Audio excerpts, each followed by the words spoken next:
नमस्कार, मैं राजकुमार यादव आप सभी का हार्दिक स्वागत करता हूं। आज हम देखेंगे समांतर रेखा तथा तिर्यक रेखा भाग 2।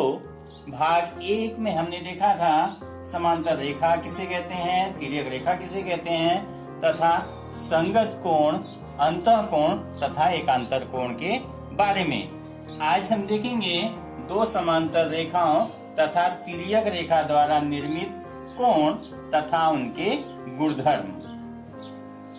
यहाँ पर दो समांतर रेखाएं हैं, रेखा यल तथा रेखा यम, जिसे तिर्यक रेखा है यहाँ पर यन। इसमें 8 कोण बने हैं, A B C D E F G H. अब देखते हैं यहाँ पर इसे यदि दो भागों में बांट दिया जाए, पहला भाग तिर्यक रेखा की एक तरफ, तिर्यक रेखा की दूसरी तरफ का दूसरा भाग, तो हम देखते हैं यदि मापकोण B को देखा जाए, मापकोण B यदि इसे मापा जाए, यह है 50 अंश का, यहाँ बड़ा चांदा नहीं है इसे नापते हैं, यह है 50 अंश का, और D भी देखेंगे अगर तो ये भी 50 अंश का बनता है, अर्थात B सर्वांगसम होगा कोण D के। तो कोण B सर्वांगसम होगा कोण D के, और ये F सर्वांगसम होगा कोण H के। कोण F सर्वांगसम होगा कोण H के। यह हो गया भाग 1 में देखा गया। भाग 2 में यदि देखते हैं तो कोण A सर्वांगसम कोण C के, कोण A सर्वांगसम कोण C के होगा तथा C सर्वांगसम होगा कोण G के। कोण C सर्वांगसम होगा कोण G के और G सर्वांगसम होगा कोण E के। यह भाग 2 हो गया। अब इन दोनों भागों में से देखते हैं कोण A सर्वांगसम होगा E के। A सर्वांगसम E के, क्योंकि सारे कोण भाग 1 में सर्वांगसम है। ये कोण A सर्वांगसम होगा कोण E के। इसके बाद देखते हैं कोण B सर्वांगसम होगा कोण F के। B सर्वांगसम कोण है F के। B सर्वांगसम कोण F के होगा। D सर्वांगसम होगा H के।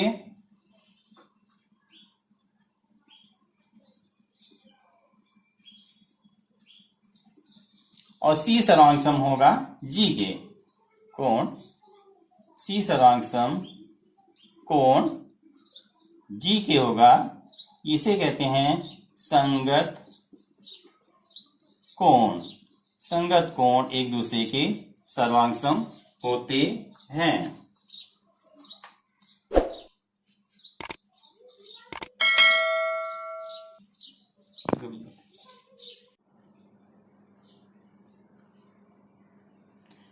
कोण D, कोण D सर्वांगसम होगा कोण F के।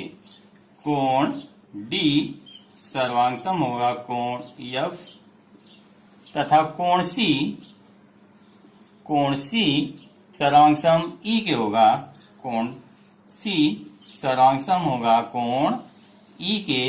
यह है अंतः एकांतर कोण। अंतः एकांतर कोण की जोड़ी है ये।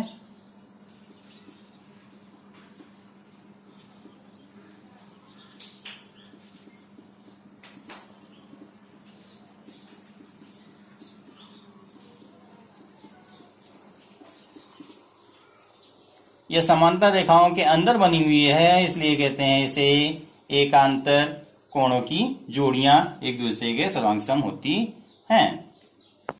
आइए देखते हैं कोण A सर्वांगसम होगा कोण G के।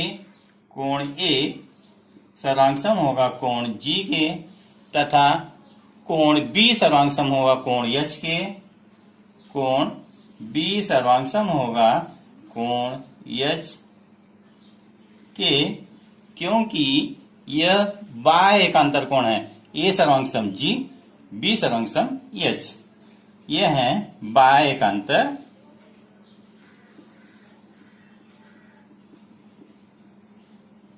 कोणों की जोड़ियां।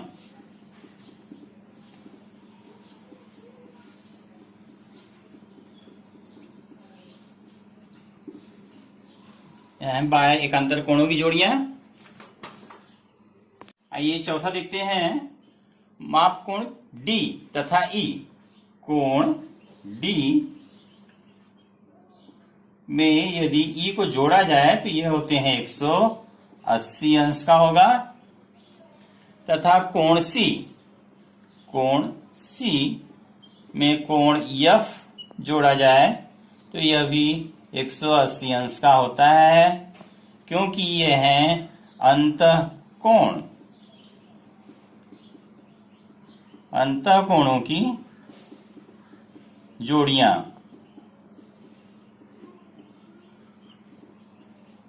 फिर से एक बार देख लेते हैं, यदि भाग 1 बनाया जाए, 2 बनाया जाए तिर्यक रेखा के दोनों तरफ, तो बी सर्वांग सम होगा डी के, बी सर्वांग सम डी के, और डी सर्वांग सम होगा एफ तथा एफ सर्वांग सम होगा एच के। यह भाग पहला। भाग दूसरे में देखेंगे, ए सर्वांग सम सी तथा सी सर्वांग सम होगा जी के, और जी सर्वांग सम होगा ई के। भाग 1 और भाग 2 बन गया।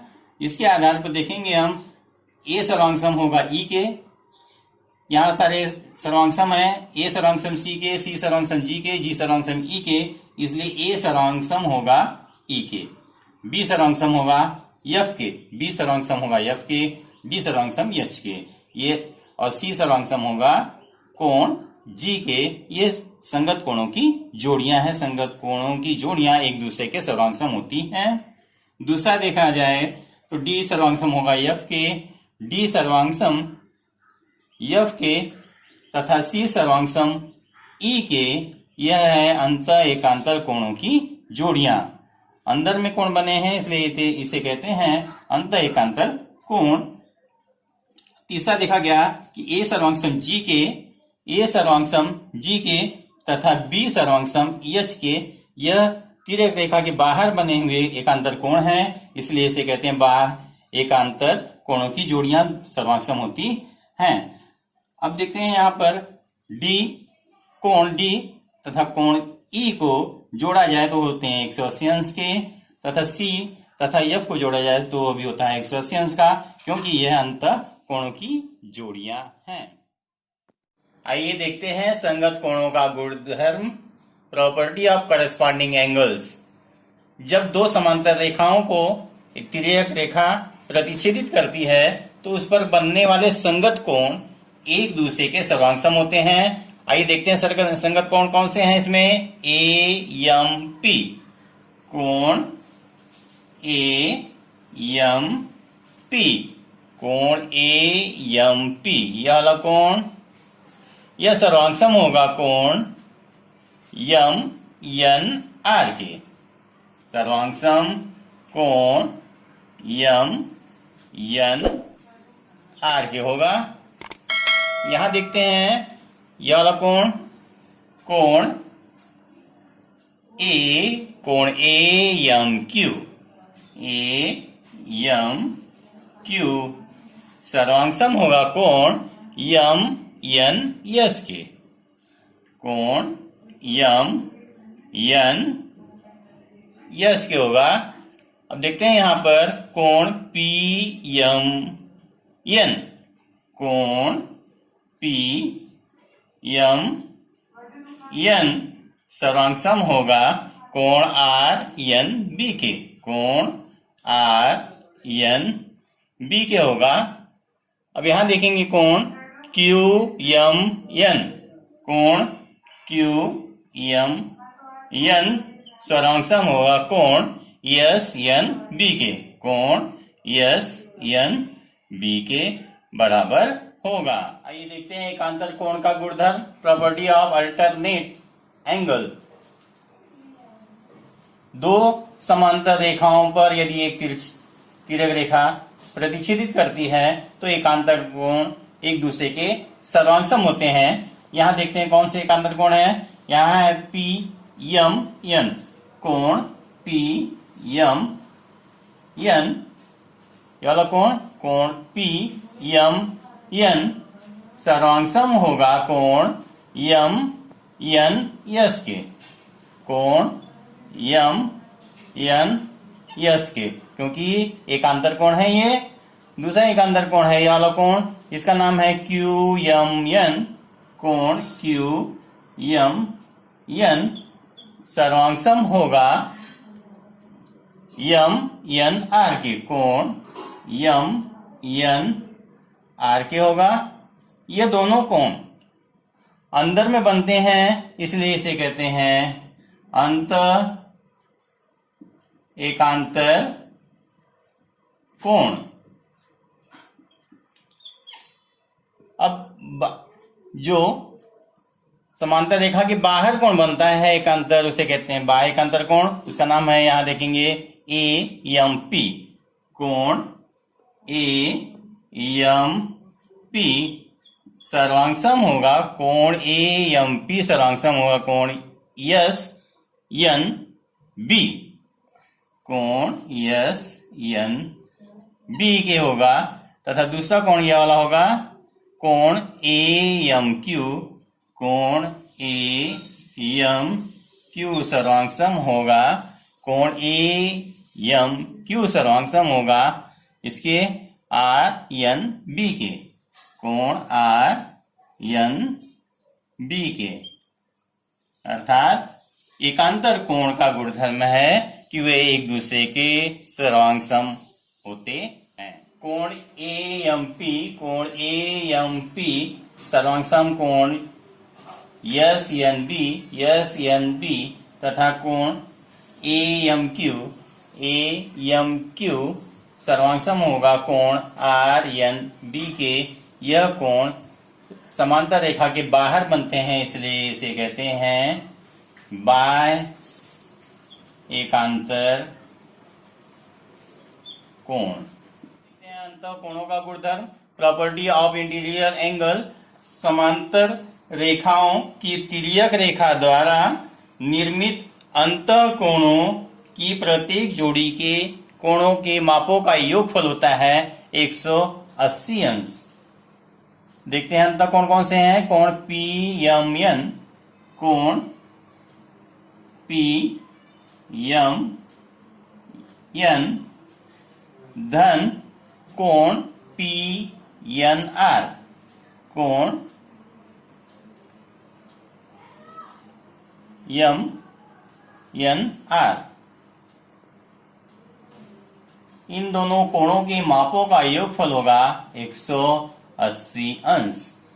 यहां देखते हैं अंत कोण कौन से हैं। क्यू एम एन, कोण क्यू एम एन प्लस कोण यस एन एम, कोण यस एन एम 180 अंश का होगा।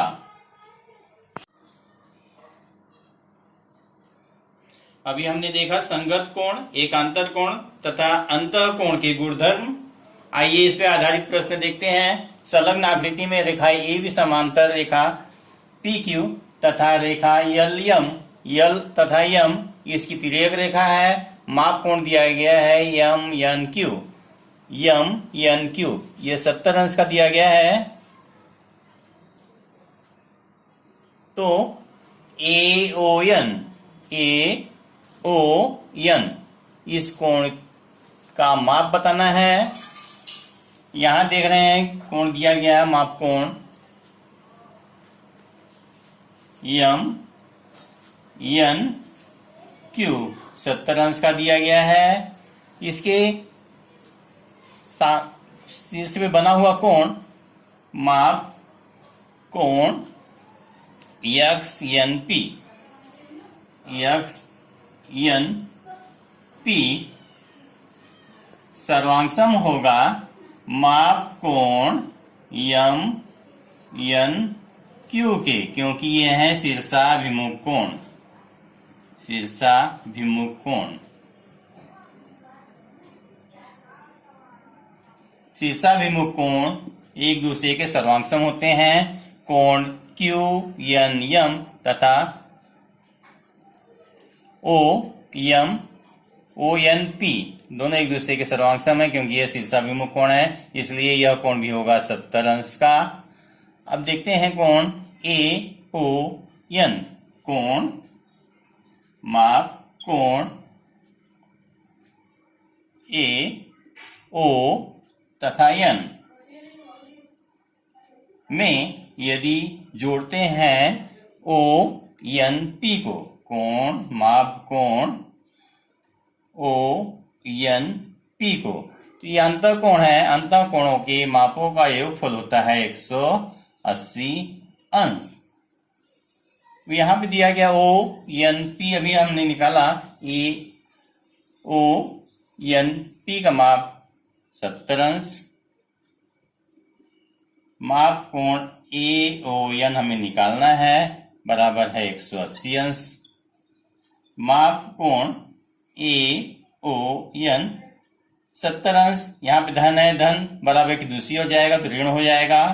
180 अंश में से 70 अंश को घटा देंगे तो माप कोण ए ओ एन बराबर होगा 180 में से 70 अंश घटाएंगे 110 अंश का होगा। माप कोण ए ओ एन का माप 110 अंश होगा। आइए देखते हैं दूसरा उदाहरण। संलग्न आकृति में रेखा यम तथा यन की तिर्यक रेखा है यल। यदि माप कोण बी बराबर दिया गया है, यह वाला माप कोण बी यक्स धन 15 अंश तथा माप कोण ई का माप दिया गया है 2 यक्स धन 15 अंश। तो यक्स का मान ज्ञात करना है। यहां देखेंगे कि माप कोण बी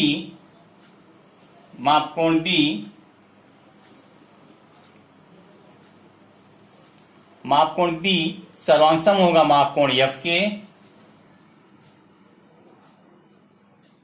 क्योंकि यह एक दूसरे के संगत कोण है। संगत कोण एक दूसरे के सर्वांग होते हैं।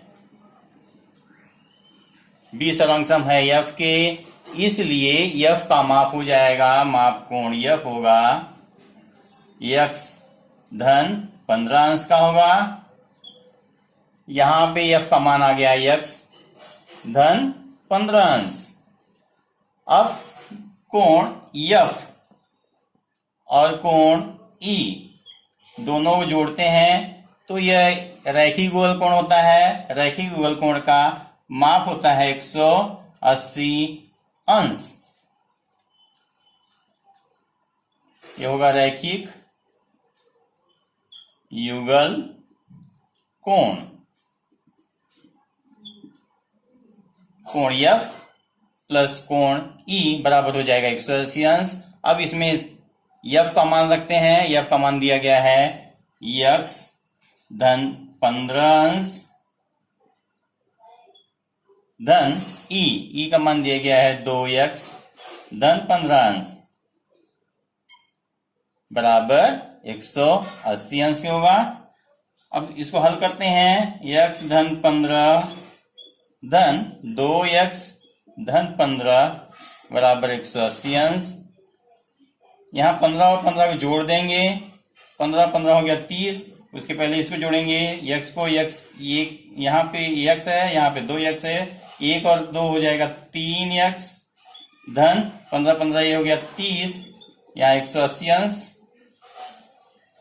अब 30 को बराबर की दूसरी ओर जब लेके जाएंगे तो वो हो जाएगा माइनस 3x बराबर होगा 180 अंश माइनस 30 अंश। 3x बराबर होगा 1 घटा देंगे। 180 में से 30 अंश घटाएंगे आएगा 150 अंश। अब यहाँ x का मान निकालना है। 3 का गुणा किया गया है इसलिए 3 का दोनों तरफ भाग दे देंगे, यहाँ 3 का भाग देंगे, यहाँ भी 3 का, 3 से 3 कट गया, यहाँ काटेंगे, इसको आएगा 50। यक्स अंश का माप हो जाएगा, यक्स अंश का मान होगा 50 अंश।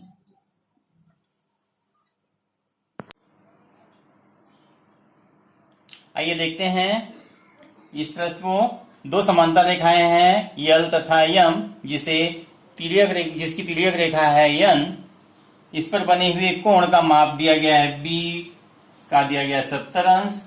सभी कोणों के माप ज्ञात किए जा सकते हैं। माप यहाँ बी दिया गया है 70 अंश, तो यहाँ सी है यह भी 70 अंश का होगा, क्योंकि शीर्षाभिमुख कोण है यह, शीर्षाभिमुख कोण सर्वांग होते हैं, यह हो जाएगा 70 अंश का। अब देखते हैं माप कोण यदि डी निकालना है, डी का माप, तो सी तथा डी रैखिक युगल कोण है। एक ही रेखा पे बने हुए कोणों को बोलते हैं रैखिक युगल कोण, और वे होते हैं 180 अंश के। तो यहाँ 70 अंश का दिया गया है सी, तो 180 अंश में से 70 अंश को घटा देंगे, डी का मान आएगा 110 अंश, यह होगा 110 अंश का। और डी देख रहे हैं, डी एक शीर्षाभिमुख कोण है, तो ए का मान हो जाएगा, यहाँ 110 का है तो ये भी 110 का होगा। अब आइए देखते हैं कोण ई का मान। कोण ई डी का एकांतर कोण है, डी एकांतर कोण है ई का, एकांतर कोण सर्वांग होते हैं, इसलिए कोण ई का मान आएगा 110 अंश, यह 110 अंश का होगा। कोण ई तथा एफ एक ही रेखा पे बने हुए कोण है, उसे कहते हैं रैखिक युगल कोण। रैखिक युगल कोण होते हैं 180 अंश के, ई दिया गया है 110 अंश का, तो 180 में से 110 को घटाएंगे तो एफ का मान आएगा, एफ होगा 180 में से 110 को घटाएंगे आएगा 70 अंश, ये 70 अंश का होगा। माप कोण एफ और ये जी एक दूसरे के शीर्षाभिमुख कोण है, शीर्षाभिमुख कोण सर्वांग होते हैं, इसलिए जी का मान आएगा 70 अंश। यहां देखते हैं कोण ई यच का शीर्षाभिमुख कोण है, शीर्षाभिमुख कोण सर्वांग होते हैं, इसलिए जो ई का मान है 110 अंश, तो यच भी होगा 110 अंश का। इस तरह से आठों कोणों के माप निकाले जा सकते हैं यदि एक कोण का माप दिया गया हो तो। अब आपको बताना है यदि कोण जी का माप 80 अंश है तो A B C D E F तथा एच का माप कितना होगा।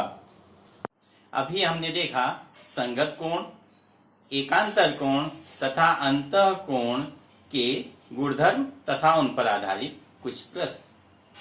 यह वीडियो आपको कैसा लगा जरूर कमेंट बॉक्स में बताइएगा।